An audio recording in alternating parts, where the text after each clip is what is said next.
రాజుగారు చెప్పినటువంటి విశ్లేషణ 100% కరెక్ట్. టారిఫ్ పెంచిన సుంకాలు 90 రోజుల పాటు నిలిపేసిన ట్రంప్ అన్ని దేశాలపై 10% టారిఫ్ అమలు, చైనా దిగుమతులపై 125% పంప్. ఒకసారి పెంచిన సుంకాలు 90 రోజుల పాటు నిలిపివేసిన ట్రంప్ అక్కడ చాలా చాలా విచిత్రమైన ట్రంప్ ఎలన్ మస్క్ కలిసి ఒక విచిత్రమైన సిచ్యువేషన్ తీసుకొని వస్తున్నారు. అక్కడ కార్పొరేట్ సెక్టర్ అంట ప్రపంచంలో అతి యొక్క శ్రమకు కాస్త డెఫినెట్ గా అమెరికన్ సమాజము శ్రమకు కొంత విలువ కడుతుంది. ఇక్కడనేమో మనము అన్ని థర్డ్ వరల్డ్ కంట్రీస్ కావచ్చు, బయట ఉన్న ఆసియా కంట్రీస్ అందరూ ఉన్నటువంటి యూత్, ఈవెన్ ఇంత కష్టపడ్డ చైనా కూడా నెక్స్ట్ అక్కడికి పిల్లల్ని అంటే ఇంజనీర్లు కావచ్చు, డాక్టర్లు కావచ్చు, శాస్త్రవేత్తలు కావచ్చు, టెక్నాలజీ కావచ్చు, ఈవెన్ కంప్యూటర్ అక్కడికి పోతున్నారు.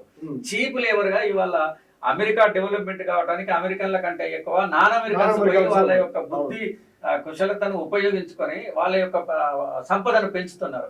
ఈయన ట్రంప్ వచ్చిన తర్వాత మా పిల్లలకు మేము చేస్తాము అవసరం అనే దాని మీద అందరితోని టారిఫ్లు పెంచడం అనేటువంటిది అమెరికాకి పెద్ద చెడ్డ పేరు వచ్చింది. దాదాపు 50 రాష్ట్రాలలో 10 లక్షల పైన పిల్లలందరూ అక్కడ గొడవ పెడుతున్నారు. అక్కడి కార్పొరేట్ సెక్టర్ ఒక్క ఆయన ఒక్కడు తప్ప, ఎలన్ మస్క్ తప్ప మిగతా కార్పొరేట్ వర్గం అంతా కూడా వాళ్ళ దగ్గరికి వెళ్ళి చీప్ లేబర్ వెళ్ళిపోయే పరిస్థితి కనిపిస్తుంది.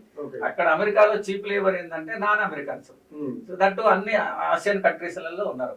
ఇప్పుడు ఆ పిల్లలందరినీ అనవసరంగా ఇంకొకటి కావాలని కొరివి తెచ్చి పెట్టుకున్నాడు ట్రంప్, ఎలన్ మస్క్ ఇద్దరు కలిసి తెచ్చుకున్నాడు. ఇది ఐజబుల్ గా అక్కడ అమెరికా డెవలప్మెంట్ అయితే ఇక్కడ మన పిల్లలు, మన కుటుంబాలు, నాన్ అమెరికన్స్ పిల్లలు, పాకిస్తాన్ వాళ్ళు కావచ్చు, ఇండియా వాళ్ళు కావచ్చు, చైనా వాళ్ళు కావచ్చు డెవలప్ అవుతారు. ఇది ఓవరాల్ గా ఉత్పత్తికి చాలా పెద్ద దెబ్బ. తర్వాత వాళ్ళ అమౌంట్ అక్కడ పెట్టుబడి పెట్టడానికి లక్షల కోట్ల రూపాయలు ఎవాపరేట్ అయిపోతుంది.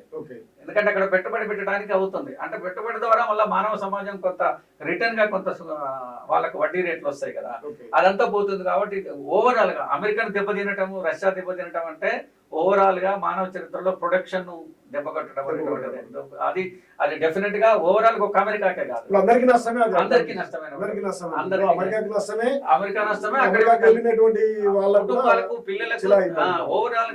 ఓవరాల్ గా ప్రపంచ ఆర్థిక వ్యవస్థ లోపల 2008 లో ఒక పెద్ద ఆర్థిక మందం వచ్చిందని చెప్తుంటారు. మన హిస్టరీ ప్రకారం 2008 లో అమెరికన్స్ కనిపించిన ప్రతి వాళ్ళకు కూడా మనం 10 రూపాయలు సంపాదిస్తే మనకు 100 రూపాయల లోన్ ఇచ్చేసి కట్టే పరిస్థితిలో లేక పెద్ద ఆర్థిక మాంద్యం అంటే కార్పొరేట్లకు కోట్ల రూపాయల రుణాలు ఇచ్చింది అమెరికన్ గవర్నమెంట్. సో 2008 నుంచి రికవర్ కావడానికి 10 సంవత్సరాల పోరాటం చేసినా రాలే. ఇంకొక మాంద్యం వస్తుంది ఈ లెక్క ప్రకారం అని ఇప్పుడు ప్రపంచ ఆర్థికవేత్తలంతా చెప్తున్నారు.